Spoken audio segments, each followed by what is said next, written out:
முட்டைய உடைச்சாதான் ஆம்லெட் போட முடியும். முடிவு எடுத்தாதான் ஒரு விடிவு வரும். தெரியாதனமா பூலாந்தேவி மாதிரி ஒரு பொண்டாட்டிய கட்டிக்கிட்டு நான் படுற அவஸ்தை இருக்கு. அவளுக்கு 2 புள்ளைய பெத்தனா அவங்களும் அதே மாதிரி இருக்கானுங்க.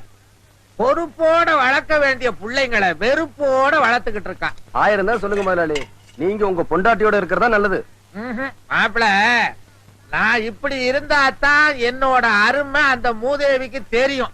அப்பதான் அவ பொண்ண புகுந்த வீட்டுக்கு அனுப்புவா. எப்படி நம்ம டெக்னிக் சகிக்க முடியல. சகிக்க முடியாம தானே நான் இங்க வந்துட்டேன்.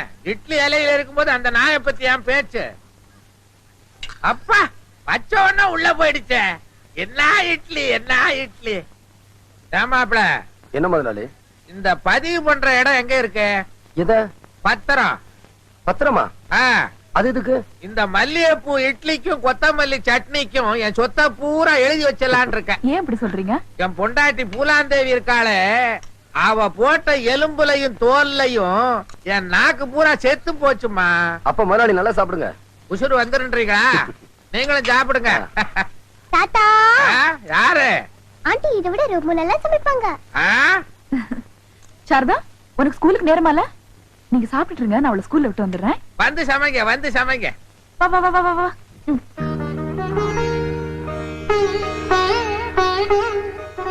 அடேங்கப்பா, இவங்க இருக்க நெருக்கத்தை பார்த்தா பிரிக்கவே முடியாது போல் இருக்க.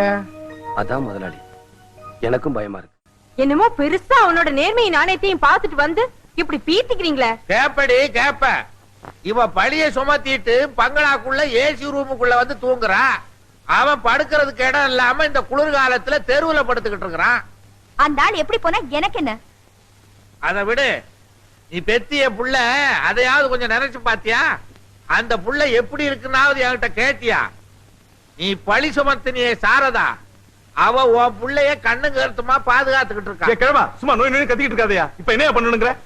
என்ன பண்ணணுங்கிறனா, கூடிய சீக்கிரம் வளகாப்புக்கு உங்களுக்கு எல்லாம் அழைப்பு வரும். உன் தங்கச்சியும் கூட்டிட்டு போய் ஆசீர்வாதம் பண்ணுங்க. போங்க.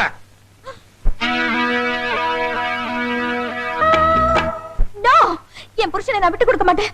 என் புருஷனை நான் விட்டு கொடுக்க மாட்டேன். என் புருஷனை நான் விட்டு கொடுக்க மாட்டேன். விட்டு கொடுக்க மாட்டேன் விட்டு கொடுக்க மாட்டேன்னு இங்கேயே சொல்லிக்கிட்டு இருந்தா என்ன பிரயோஜனம்? இந்த பாரு, அந்த சாரதாவை உன் பொண்ணு இப்ப ஆன்டி ஆன்டின்னு கூப்பிட்டுக்கிட்டு இருக்கா. அம்மான்னு கூப்பிடுறதுக்குள்ள ஓடி போய் குடும்பத்தை நடத்து. இல்ல அவ அம்மா ஆயிடுவா, நீ ஆன்டி ஆயிடுவ. சீக்கிரமா பொட்டி எடுத்துக்கிட்டு புறப்படு. நான் எதுக்கு பொட்டி எடுத்துட்டு புறப்படா? அவளை அந்த வீட்டை விட்டு போக வைக்கிறேன். என்னைக்கும் இல்லாம என் மேல ஏன் அவ்வளவு அக்கறை? எனக்கு எப்பவுமே உன் மேல ஒரு தனி பாசம் தான். அப்படி ஏன் என்ன விட்டுட்டு போன? அதுவா, ஒரு சின்ன கோவம், அதனாலதான் விட்டுட்டு போயிட்டேன். அப்புறம் இப்பயா வந்த? அதை ஏன் கேக்குற? பெரியவங்களாலதான் உங்க அப்பாவோட என்ன சேர்த்து வைக்க முடியல. உன்னாலையாவது முடியுமான்னு பாப்போம். முடியுமா? சொல்லு பாக்குறேன். நீ இப்ப என்ன பண்ற? நேரா வீட்டுக்கு போற. டாடி கிட்ட போய் எனக்கு அந்த ஆண்டிய பிடிக்கல, மம்மியை கூட்டிட்டு வாங்க, அப்பதான் சாப்பிடுவேன்னு அடம் பிடிக்கணும். எங்க சொல்லுவியா? எப்படி சொல்லுவ? அப்பா அப்பா ஆண்டிய வழிய அமிச்சிட்டு அம்மா அம்மாவை கூட்டிட்டு வந்தாதான் நான் சாப்பிடுவேன் அப்படின்னு நீ சொன்னதா நான் அப்பா கிட்ட சொல்றேன். எனக்கு வந்து வாச்சி உங்க அப்பா மாதிரி தானே உனக்கு புத்தி இருக்கும். அந்த திருட்டு முட்டை உன்னைய நல்லா கெடுத்து வச்சுட்டா. நான் சொல்லி கொடுத்ததா சொல்லுவாளாம். மூஞ்சிய பாரு, மூதேவி இருடி. ஐயோ, என்ன சொன்னாலும் கேட்க மாட்டேங்குதே. வணக்கம் முதலாளி. வாங்க மாப்பிள, வாங்க வாங்க வாங்க வாங்க. என் பொண்டாட்டிட்ட கொஞ்சம் தனியா பேசணும். என்ன மாப்பிள இது? உங்க பொண்டாட்டிட்ட பேசுறதுக்கு நீங்க யார கேட்கணும்? போங்க, தனியா பேசினாதான் ஒரு நல்ல முடிவு ஏற்படும்.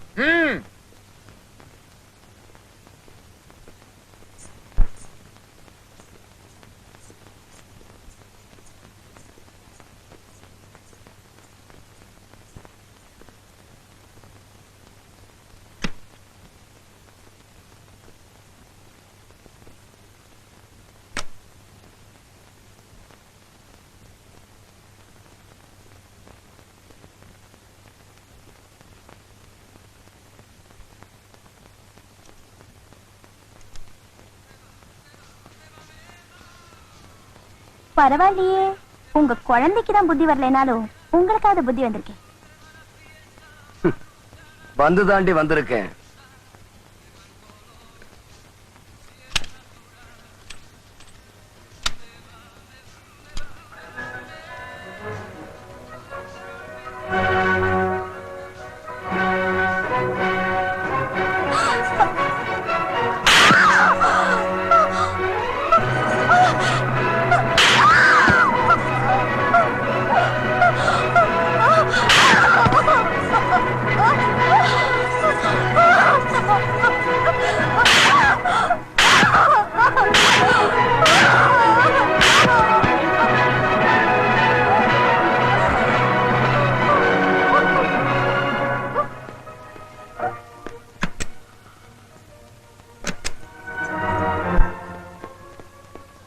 வாங்க மாப்பிள. கதவை சாத்தின வேகத்தை பார்த்தா என் பொண்ணை சரி பண்ணிருப்பீங்க போல இருக்கு. எப்ப கூட்டு போறீங்க? அவ மட்டும்னா இப்பவே கூட்டிட்டு போயிருவேன். அவ கூட இருக்கிற எல்லாத்தையும் கூட்டிட்டு போக சொல்றான். அவ சொன்னாப்புல நாங்க வந்துருவோமா? அவ கூட இருக்கிறதா சொன்னது உங்களே இல்ல, வேற யார? அவகிட்ட இருக்கிற ஆணவம், அகம்பாவம், பிடிவாதம், பொறாம இவங்களையெல்லாம் கூட்டிட்டு போகணும்னு சொல்றா. இதுக்கெல்லாம் என்னால தீனி போட முடியாது. இதையெல்லாம் விட்டுட்டா அவளை நான் கூட்டிட்டு போறேன். அட பாவி, நீ நல்லா இருப்பியா? என் பொண்ணை போட்டு இப்படி அடிச்சிருக்கியே. வாடி. பாத்தீங்களா இந்த கொடுமையை? பாத்தீங்களா கிளி மாதிரி வளர்த்த என் குழந்தைய எப்படி போட்டு அடிச்சிருக்கா? பாத்தீங்களா? நீ மனுஷனா இல்ல மிருகமா? நான் அப்பவே சொன்னல நான் சந்தேகப்படுறேன்னு. இப்ப என்ன சொல்ற? இதே மாதிரி உன் தங்கச்சியை நான் கொடுமைப்படுத்திருந்தேன்னா நீ சும்மா இருப்பியாடா? சொல்டா. இருடா.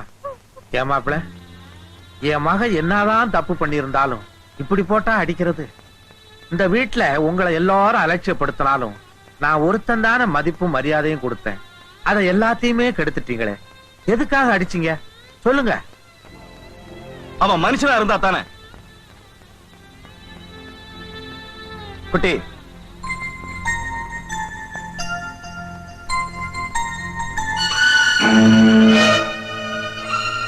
இத பாருங்க, நல்லா பாருங்க.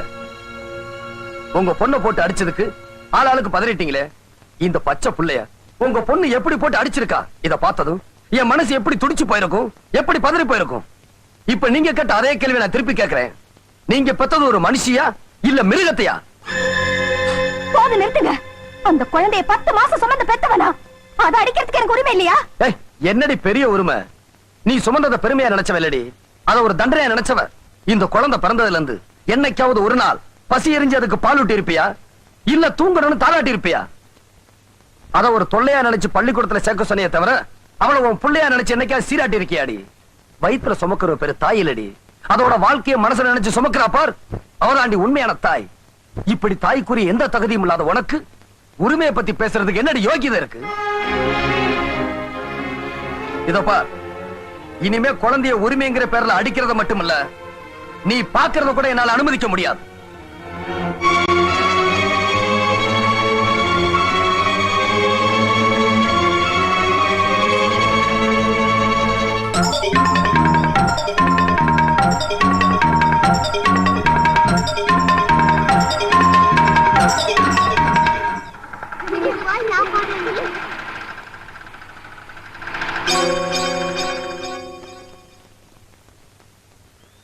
சாரதா, சாரதா, சாரதா.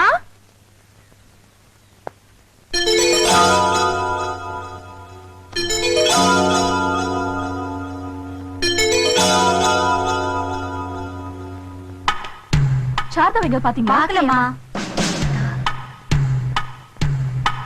சாரதா விளையாட வந்தாளா? இல்லையே. சாரதா வந்தாளா? இங்க வரலமா.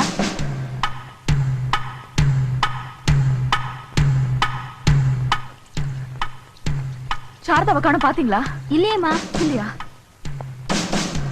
சாரதாவை எங்கயாவது பாத்தீங்களா? இல்லையேமா. இங்கதான் விளையாடிட்டு இருந்தா. எங்கேயோ புள்ள நீ காணோம். பெத்திருந்தா தானே புள்ள பாசம் உனக்கு தெரியும். அதான் இவ்வளவு அலட்சியமா இருந்திருக்க. எவ்வளவு பெத்த புள்ள தானே, அதான் இப்படி. பெத்தவங்களை விட இவங்க தான் அந்த புள்ள மேல ரொம்ப பாசமா இருக்கு. ஆமா, பாசமா போலாத பாசம். வாயை மூடிட்டு போமா. குழந்தை எங்கன்னே தெரியலையே. நீ ஒண்ணு கவலைப்படாத, குழந்தை இங்கதான் எங்கேயாவது விளையாடிக்கிட்டு இருக்கு. மருதுவுக்கு போன் பண்றேன், எப்படியும் தேடி கண்டுபிடிச்சிடலாம். மனசை அழட்டிக்காம வீட்டுக்குள்ள போமா. சரி.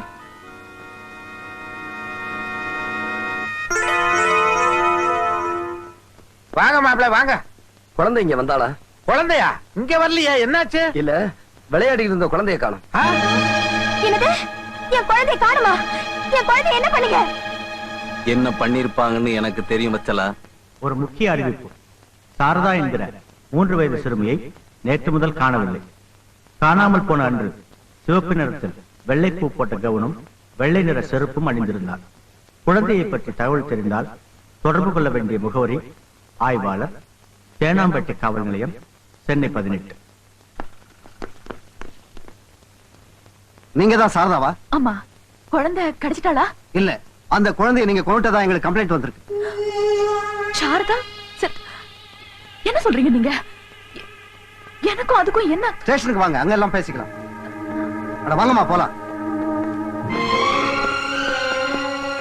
ஜீப்ல ஏறுங்க.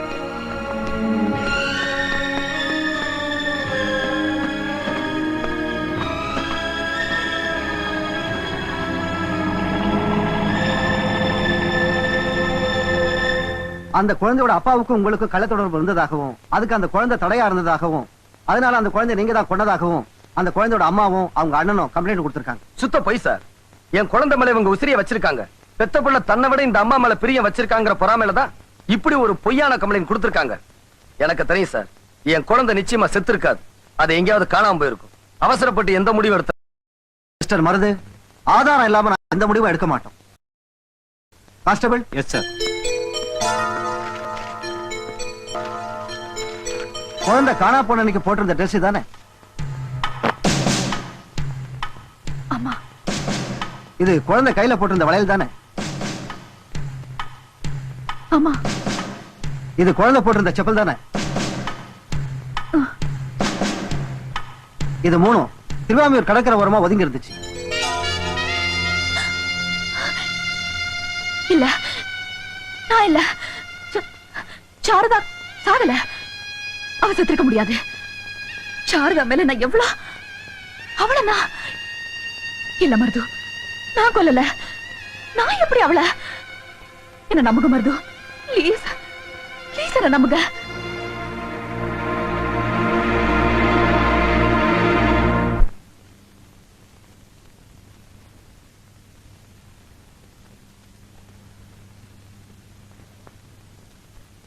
நான் மருது வந்திருக்கேன்.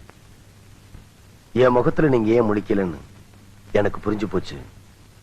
கௌரவத்தை கொடுத்தவங்களே கேவலப்படுறதுக்கு இவனும் ஒரு காரணமாயிட்டானே. இந்த விசுவாசம் இல்லாத மனுஷ முகத்துல எப்படி முழிக்கிறதானே பார்க்காம இருக்கீங்க? இல்ல மருது, இல்ல. உங்களை விசுவாசம் இல்லாதவர்னு நான் மட்டும் இல்ல, இந்த உலகத்துல பிறந்த புல் பூச்சி பூண்டுல இருந்து மண் மரம் மனுஷன் வரைக்கும் யாருமே சொல்ல மாட்டாங்க. வசதி வந்த உடனே பழசையும் பழகுனவங்களையும் மறந்துடுற இந்த காலத்துல உங்க உழைப்பால உங்க திறமையால முன்னுக்கு வந்த நீங்க உங்க அந்தஸ்துக்கு காரணமே நான் வாங்கி கொடுத்த ஒரு தையல் மிஷின் தான் நினைச்சு உங்க வாழ்க்கையை எனக்கு அர்ப்பணிக்க நினைச்சீங்களே. அந்த நினைப்பு ஒண்ணு போதாதா? நான் உங்களையே சந்தேகப்படுவேன். நீங்க என் மேல வச்சிருக்கிறது பாசம் தான், நான் உங்க மேல வச்சிருக்கிறது பக்தி. அவசரத்துல அர்ச்சகரை சந்தேகப்படலாம், ஆனா ஆண்டவனைய சந்தேகப்படுவாங்க. ஏன் சுயமரியாதையை காப்பாத்திக்கிறதுக்காக உங்க வீட்டுக்குள்ள நுழைஞ்சு உங்க நிம்மதியை கெடுத்ததும் இல்லாம இப்ப நீங்க உங்க குழந்தைய பிரியறதுக்கும் நான் காரணமாயிட்டேன். அந்த குத்தத்துக்காகத்தான் உங்க முகத்துல முழிக்க முடியாம இன்னைக்கு நான் கூனி குறிய நிக்கிறேன். மருது, இது வரைக்கும் உங்களை நான் உதவின்னு கேட்டதே இல்ல. இன்னைக்கு கையெடுத்து கும்பிட்டு கேக்குறேன், செய்வீங்களா? தெரியும், உங்களை ஜாமீன்ல எடுக்கணும், நீங்க நிரபராதி நிரூபிக்கணும். அதானே ஏற்கனவே ஏற்பாடு செஞ்சுட்டு வந்துட்டேன். இல்ல மருது, இல்ல. எனக்கு தேவை இந்த சிறையில இருந்து விடுதலை இல்ல, என் மனசை போட்டு தச்சிட்டு இருக்கிற உறுத்தல்ல இருந்துதான். மருது, நான் உங்க மனைவியை பார்க்கணும், அழைச்சிட்டு வருவீங்களா? இவ்வளவுக்கு காரணம் அவதான். அவ முகத்துல என்ன முழிக்க சொல்றீங்க? இல்ல மருது, பொம்பளைங்க மாதிரி பயப்படுறவங்களும் இல்ல, நிலைமை வந்துட்டா அவங்கள மாதிரி துணிறவங்களும் இல்லம்பாங்க. உங்க மனைவிக்கு அப்படி ஒரு நெருக்கடி ஏற்படுத்தினது ஏன் தப்புதான். அதுக்காக நான் அவங்க கால்ல வேணா விழுந்து மன்னிப்பு கேட்கிறேன். இப்ப எனக்கு வேணுங்கிறதெல்லாம் உங்க குழந்தை உயிரோட இருந்தா அதுவே எனக்கு போதும். நான் உங்க வீட்டுல இருந்து மட்டும் இல்ல, இந்த உலகத்தை விட்டு போயிடுறேன். இந்த பழியில இருந்து மட்டும் என்ன காப்பாத்துங்க மருது, தயவு செஞ்சு என்ன காப்பாத்துங்க மருது.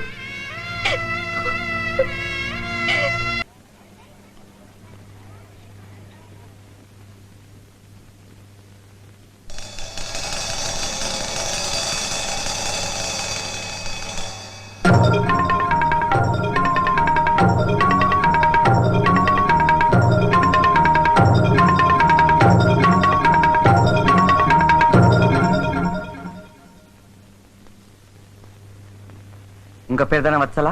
ஆமா. நீங்க எது வரைக்கும் படிச்சிருக்கீங்க? பிஎஸ்சி. உங்க வீட்டுக்காரர்?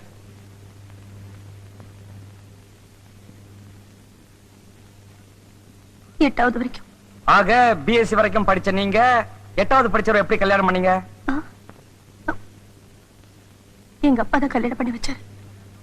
ஆக இந்த கல்யாணத்துல உங்களுக்கு விருப்பம் இல்ல. Objection your honour. விருப்பம் இல்லாமல அவங்க ஒரு குழந்தைக்கு தாயா இருக்காங்க. சட்டப்படி தப்பு. எது?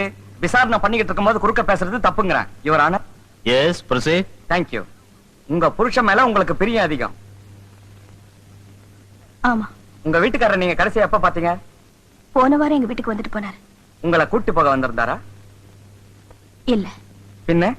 என்ன வீட்டுக்குள்ள கூட்டிட்டு போய் குழந்தைய ஏண்டி அடிச்சு என்ன அடிச்சாரு. ஆக நீங்க குழந்தைய அடிச்சீங்க. ஆமா. Note this point your honour. கடைசியா உங்க குழந்தைய நீங்க எங்க பாத்தீங்க? அவ படிக்கிற கான்வென்ட்ல. எதுக்கு போனீங்க? அவங்க அப்பாவோட சேர உதவி பண்ணும்படி குழந்தைகிட்ட சொல்ல போன. அப்பவும் குழந்தை மேல உள்ள பிரியத்துல நீங்க போகல.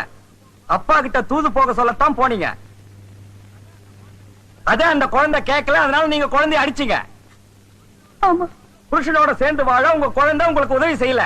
அது இருந்து ஒண்ணுதான் இல்லாத ஒண்ணுதான் உங்களுக்கு ஒரு விரக்தி வந்தது. அந்த விரக்தியில குழந்தைய நீங்க கொன்னுட்டீங்க. இல்ல இல்ல நான் கொல்லல. நான் கொல்லல. Objection your honour. ஒரு அல்ப விஷயத்துக்காக எந்த தாயாவது தான் பெற்ற குழந்தையை கொலை செய்வாளா? யுவர் ஆனர், தானே பெற்ற 8 குழந்தைகளையும் கிணத்துல தள்ளி கொலை செய்த நல்ல தங்காலும் ஒரு தாய் தான். இந்த வழக்குல அந்த குழந்தையை இந்த மாதம் கொலை செய்தாங்கிறதுக்கு நிறைய சாட்சியங்கள் இருக்கு. அதை விசாரிக்க கோர்ட்டினுடைய அனுமதியை வேண்டுகிறேன். Permission granted. தேங்க்யூ. உன் பேர் என்னப்பா? முத்தியனுங்க. என்ன தொழில்? கடல்ல மீன் பிடிக்கிறதுங்க. இந்த Dress வளையல் ஷூ எல்லாத்தையும் போலீஸ் ஸ்டேஷனுக்கு நீ தானே எடுத்துட்டு வந்து கொடுத்த? ஆமா, நான் தான் கொடுத்தேன். எங்க இருந்து எடுத்த? கடல்ல மீன் பிடிச்சிட்டு வரும்போது கரையில இருந்துச்சு, கொண்டாந்து சரி, கரையில ஒதுங்கி இருந்தது. அங்க குழந்தை இருந்துதான் தேனியா? தேனுங்க.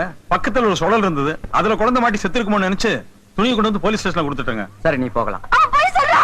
என் குழந்தைய நான் கொலை செய்யல. நான் கொலை செய்யல. அவன் போய் சொல்றா. அவங்க போய் சொல்லல, நீதான் போய் சொல்ற. நீதான் அந்த குழந்தைய கொலை பண்ணிருக்க. இதான் உண்மை. Objection your honour. அவங்க கொலை செஞ்சத கண்ணால் கண்ட சாட்சியங்கள் கிடையாது. யூகத்தின் பேர்ல அவங்களை குற்றவாளி ஆக்குறத நான் அப்ஜெக்ட் பண்றேன். மை லார்ட், கொலைக்கு கண்ணால கண்ட சாட்சியங்கள் இருக்கணும்னா பல குற்றவாளிகளுக்கு தண்டனை கொடுக்கவே முடியாது. அதுவும் அங்க நின்னுட்டு இருக்காங்களே, அவங்களையாவது நீ பாத்திருக்கியா? பாத்திருக்கேன். எங்க? என் எதிர் வீட்டுல கூடி இருந்தாங்க. இப்ப அவங்க எங்க இருக்காங்க? இப்ப எங்க வீட்டுல இருக்காங்க. ஏன் அவங்க அங்க இருக்காங்கன்னு கொஞ்சம் விளக்கமா சொல்ல முடியுமா? நான் சொல்லட்டுமா? உங்க புருஷனுக்கு அந்த பொண்ணுக்கும் தொடர்பு இருக்குன்னு நீங்க நினைச்சீங்க, உண்டா இல்லையா? ஆமா. அந்த தொடர்பு நீங்க கண்ணால பாத்தீங்களா? இல்ல. பார்க்காம எப்படி நினைச்சீங்க? இருக்குமோன்னு யோகிச்சு. அப்பா கண்ணால பார்க்கலனாலும் யூகிக்கலாம், அப்படித்தானே? யுவர் ஆனர், யூகத்தின் அடிப்படையில் குற்றம் சாட்டக்கூடாதுன்னு எதிர்த்தரப்பு வக்கீல் சொன்னாரு. ஆனா அவங்க கட்சிக்காரி அதே யூகத்தால சாரதா மேல பழிய போட, சாரதாவுக்கு ஊருக்குள்ள இருந்த மரியாதையும் போயிடுச்சு, நடக்கிற இந்த கல்யாண நிச்சயதார்த்தமும் நின்னுடுச்சு. யுவர் ஆனர், உயிரை கொல்றது மட்டும் கொலை இல்ல, உணர்ச்சிகளை கொல்றதும் கொலைதான். இப்படி யூகத்தின் அடிப்படையில் எத்தனையோ பேர் உணர்ச்சிகளை கொண்ட இவங்களுக்கு தனக்கு விருப்பம் இல்லாத, தனக்கு உதவி செய்யாத தான் குழந்தைய கொல்றது பெரிய விஷயம் இல்ல. அந்த குழந்தை கொல்லப்பட்டதுக்கு கண்ணால் கண்ட சாட்சியங்கள் இல்லைனாலும் சந்தர்ப்ப சாட்சியங்கள் இருக்கு. யுவர் ஆனர், இவங்களுக்கு தண்டனை அளிக்கும்படி கேட்டுக்கொள்கிறேன். Judgment reserve. வெற்றி மீது வெற்றி வந்து என்னை சேரும், அதை வாங்கி தந்த பெருமை எல்லாம் என்னை சேரும். ஐயா வைக்கலையா, கொஞ்சம் நில்லுங்க. உங்க அண்ணன் பொண்ணு மேல என் மருமக அநியாயமா பழி சுமத்தினான்னு காத்திருந்து கழுத்து அறுத்துட்டீங்களே. அம்மா, ஏமா வீட்டை பூட்டிக்கிட்டு உங்களை வீதியில நிக்க வச்சு வேடிக்கை பார்த்தவங்களுக்கா பறிஞ்சு பேசுறீங்க? ஐயா, என்ன வெறுத்தாலும் மறுத்தாலும் அவ எனக்கு மருமக தான். நான் அவளுக்கு மாமியார் தான். அன்னைக்கே இவங்க அண்ணன் பொண்ண நெருப்புன்னு நினைச்சு ஒதுங்கி போயிருந்தா அது நேத்து போயிருக்கும். உள்ள வந்து ஊதி ஊதி எரிய வச்சுட்டாள. இப்ப என் குடும்பமே கொலைஞ்சு போயிடுச்சு. ஐயா, நீங்க நல்லா இருப்பீங்களா? உங்க குடும்பம் உருப்படுமா? அப்படிலாம் இல்லம்மா. அம்மா, இவர் அவர் கடமையை செஞ்சாரு. அபாண்டத்தை போக்குறதுக்காக அவங்களுக்கு தெரிஞ்சது அவங்க செஞ்சாங்க. இதுல நம்ம தப்பு இருக்கு. ஒரு குழந்தைக்கு தகப்பங்கிற முறையிலையும் ஒரு பொண்ணுக்கு புருஷங்கிற முறையிலையும் எனக்கு சில பொறுப்புகள் இருக்கு. அதை நான் செஞ்சே தீருவேன். உன் பேச்சு நம்பி ஏதோ என் புருஷன் அவளை வெளியேத்தி நான் வீட்டுக்குள்ள போவே நினைச்சேன். எந்த விஷயத்துக்காக நான் என் குழந்தைய ஒப்படைச்சேனோ அது நடக்காதது மட்டும் இல்ல, இப்ப நானே உள்ள போயிருவேன் போல இருக்கு. தயவு செஞ்சு என் குழந்தைய கொடுத்துரு. சாட்சியே குற்றவாளி ஆனதா இது வரைக்கும் சரித்திரமே இல்ல. நடக்காத ஒண்ணு நடந்துன்ற பயத்துல நீ குழந்தைய கேட்கிற. என்ன பழி வாங்கின அவளுக்கு தண்டனை கிடைச்சிட்டா குழந்தைய கொண்டு வந்து நானே ஒப்படைக்கிறேன். நீ போ. அதான் சொல்லிட்டேன்ல, பயப்படாம போ.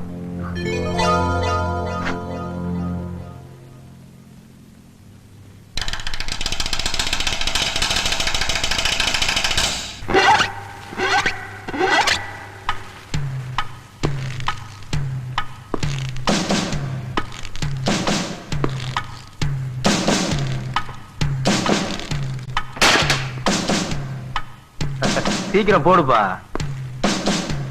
போடு. டேய்,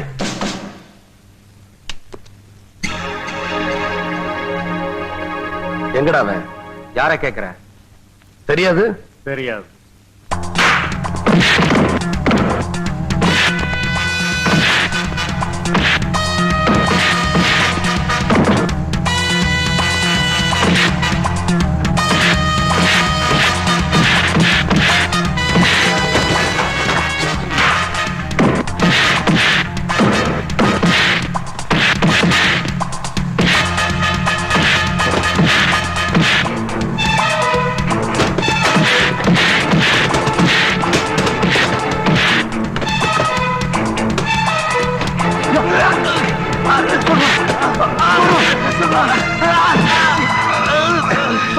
சொல்லுங்கடா, சொல்லுங்கடா. சொல்லிடுறோம்.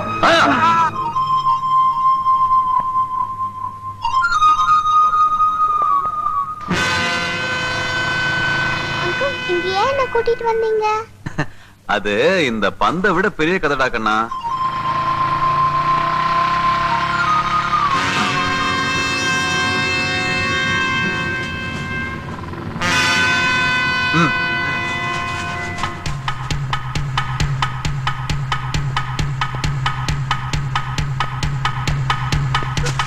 இப்ப என்ன பண்றது பாஸ்? அவன் இங்க வரக்கூடாது. என்ன பண்ணுவீன்னு தெரியாது. Okay boss.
எனவே இபிகோ 302வது செக்ஷன் படி குற்றவாளிக்கு நிறுத்துங்க.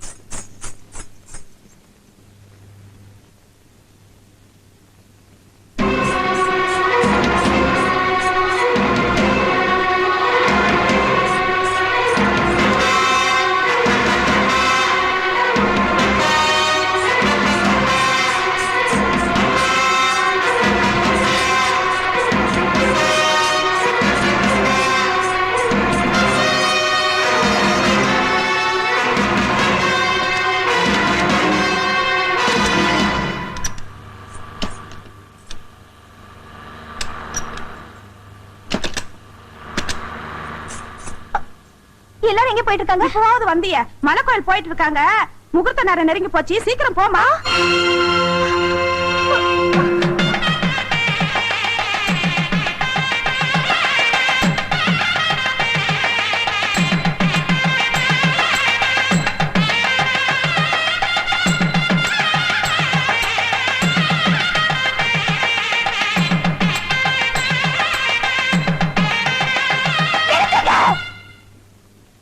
சட்டப்படி தப்பு. எது? அட்வான்ஸ் வாங்கிட்டு வாசிக்கிறத பாதியில நீ பாட்டுறது. அடே அஜுக்கு அமுக்கு அஜுக்கு அஜுக்கு அமுக்கு அஜுக்கு அமுக்கு அஜுக்கு. அடடே வாமா, முகூர்த்த நேரத்துக்கு கரெக்டா வந்திருக்க. இந்த சந்தனம் எடுத்துக்க.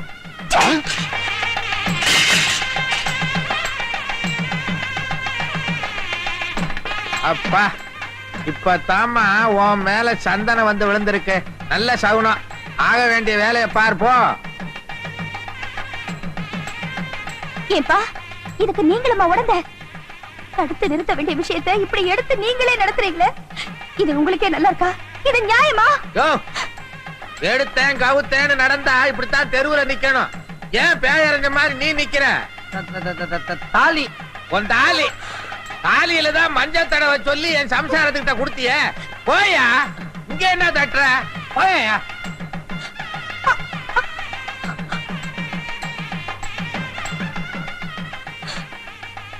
அம்மா என்னம்மா அது? என்னம்மா இதெல்லாம்? அம்மா நான் பொண்ணு வீட்டுக்கு வரும்போதெல்லாம் எனக்கு ஏதாவது ஒண்ணுன்னா என்ன கட்டி பிடிச்சு என் கண்ணை தொடச்சு என் மனசு தேத்துவிய. நீயாம்மா இந்த தாலிக்கு மஞ்சள் போடுற? அம்மா என்னம்மா இதெல்லாம்? அம்மா என்னம்மா இது? மனவரையில தாலி தாலின்னு கத்திட்டு இருக்காங்க, நீ பாட்டு வெட்டியா நின்னு பேசிட்டு இருக்கியே. சீக்கிரம் தாலி எடுத்துட்டு போ. நானா விட்டு இல்லைண்ணா, நான் வாழ விட்டு இல்ல. நான் ஒரு நாள் வாழ விட்டு ஆக மாட்டேன். இந்த ஊரு உறவு மட்டும் இல்ல, இந்த உலகமே இதுதான் சரி. இந்த கல்யாணத்தை நடத்த விட மாட்டேன். இந்த கல்யாணத்தை நடத்த விட மாட்டேன். என்னங்க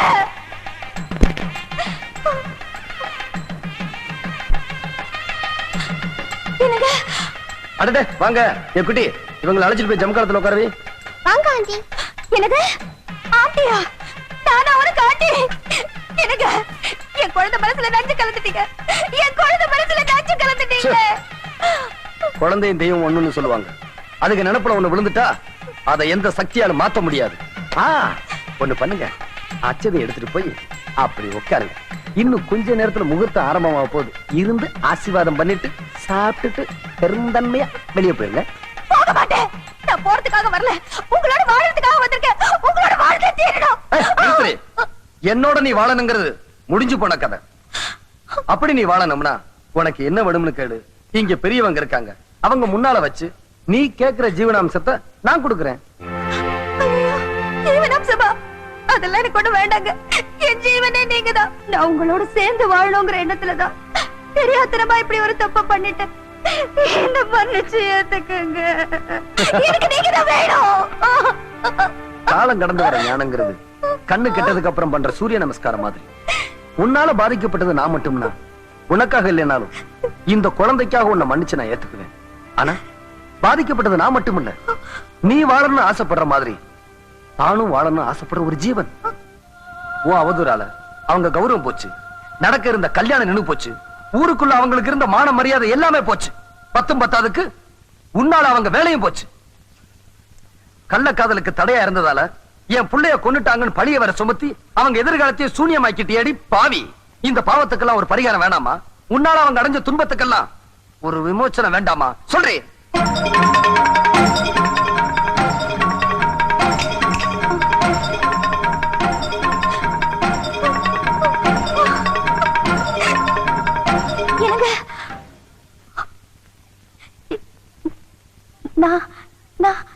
நான் உங்க மேல சுமத்துனது பழிதா. நான் சொன்னது அபாண்டந்தா. இது என் வாழ்க்கை பறி போயிடுமோங்கிற பயத்துல சொல்லல. பழிய சுமத்துறது எவ்வளவு பெரிய பாவங்கிறத என் வாழ்க்கையில உணர்ந்துதான் சொல்றேன். நான் 10 மாசம் சுமந்து பெத்தெடுத்து பிள்ளை மேல ஆணையா சொல்றேன். இங்க கூடி இருக்க ஜனங்க எல்லாரும் முன்னாடியே சொல்றேன். நீங்க உத்தமே, நீங்க உத்தமே. உங்க கால விடால விடுற என் வாழ்க்கையை கெடுத்துறாதீங்க. என்னங்க நீ காலம் கடந்து வந்து இந்த உண்மையை ஒத்துக்கிட்டாலும் இந்த கல்யாணத்தை உன்னால் நிறுத்த முடியாது. ஏன் முடியாது? இங்க இருக்கிறவங்க அத்தனை பேரும் உங்களுக்கு சாதகமா பேசினாலும் சரி, என் உயிரே போனாலும் சரி, இந்த கல்யாணத்தை நான் நடக்க விட மாட்டேன். அப்படி அது மீறி நடந்தா அது என் பொணத்து மேலதான் நடக்கணும். என் புருஷனை நான் யாரையும் பங்கு போட்டுக்க விட மாட்டேன். என் புருஷன் எனக்கு மட்டும்தான். என் புருஷன் எனக்கு மட்டும்தான். இதத்தான் உங்ககிட்ட இருந்து எதிர்பார்த்தேன். என் புருஷன் எனக்கு மட்டும்தாங்கிற நினைப்பு உனக்கு மட்டும் இல்ல, இந்த மண்ணுல பிறந்த ஒவ்வொரு பொண்ணுக்கும் இருக்கு. நான் இந்த மண்ணுல பிறந்தவதான். அப்பழுக்கு இல்லாத அந்த மனுஷனை நீ எவ்வளவு அலட்சியப்படுத்தின, அவமானப்படுத்தின, அவதூறா பேசின.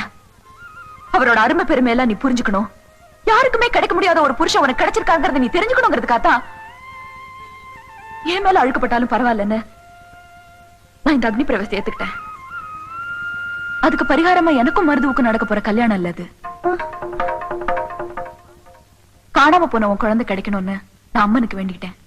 அந்த நேர்த்தி கடன் தான் இன்னைக்கு இங்க நான் நடத்த போற திருக்கல்யாணம். அங்க பார்.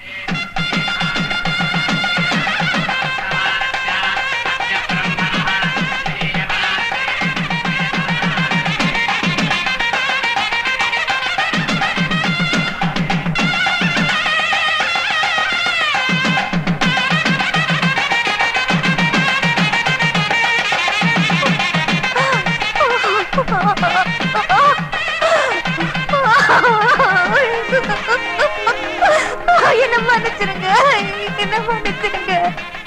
நான் திறந்துட்டேன், என்ன மன்னிச்சிருங்க.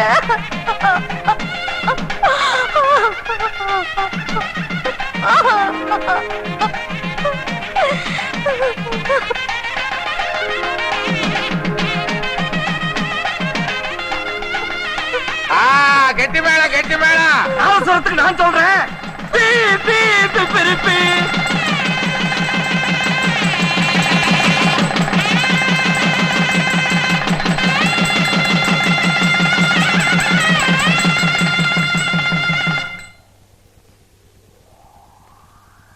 எல்லா பொண்ணுங்களுக்கும் நல்ல புருஷன் கிடைப்பாங்க, ஆனா நல்ல மனுஷன் கிடைக்க மாட்டாங்க. மறுபடியும் மருதுவுக்கு சோதனை ஏற்படுத்துறாத. இனிமேலாவது அவர் வாழ்க்கையில வசந்தம் வீசட்டும்.